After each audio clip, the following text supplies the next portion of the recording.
നമ്മുടെ 3 തരം ജീവിതത്തെക്കുറിച്ച് ഒന്ന് ആലോചിച്ച് നോക്കൂ.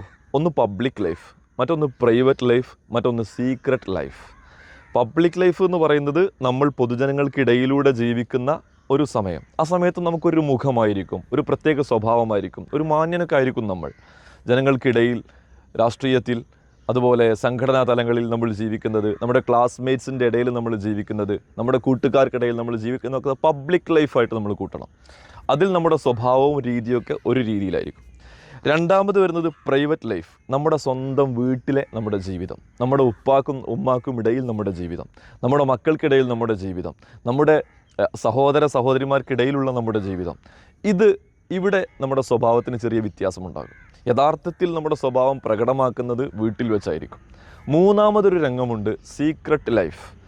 അതായത് നമ്മളും അള്ളാഹുവും മാത്രം അറിയുന്ന ഒരു ജീവിതം. അവിടെ നമ്മുടെ വീട്ടുകാർക്ക് നമ്മെക്കുറിച്ച് അറിയില്ല, നമ്മുടെ നാട്ടുകാർക്കും നമ്മുടെ കൂട്ടുകാർക്കും നമ്മെക്കുറിച്ച് അറിയില്ല. നമ്മൾ ചില കാര്യങ്ങൾ രഹസ്യമായി ചെയ്യുന്നു, അത് അള്ളാഹു മാത്രം അറിയുന്നു, നമ്മളും അറിയുന്നു. അത് ചിലപ്പോൾ നന്മയായിരിക്കാം, ചിലപ്പോൾ തിന്മയായിരിക്കാം. അവിടെയാണ് നമ്മൾ ഏറ്റവും കൂടുതൽ വിജയിക്കേണ്ടത്. ആ രഹസ്യമായി ചെയ്യുന്ന കാര്യങ്ങൾ നന്മയാക്കാനാണ് നമ്മൾ ഓരോരുത്തരും പരിശ്രമിക്കേണ്ടത്. അത് തിന്മയായാലോ നമ്മൾ നാളെ നരകത്തിൻ്റെ ആളുകളായി മാറും. ഒരിക്കലും അങ്ങനെ ആവരുത്.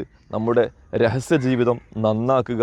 അല്ലാഹുമ്മ ജഅൽ സരീറതനാ ഖൈറൻ മിൻ അലാനിയതിനാ. അല്ലാഹുവേ, ഞങ്ങളെ പരസ്യ ജീവിതത്തെക്കാൾ ഞങ്ങളെ രഹസ്യ സ്വഭാവങ്ങൾ നീ നന്നാക്കി തരണേ റഹ്മാനെ. ആമീൻ യാ റബ്ബൽ ആലമീൻ.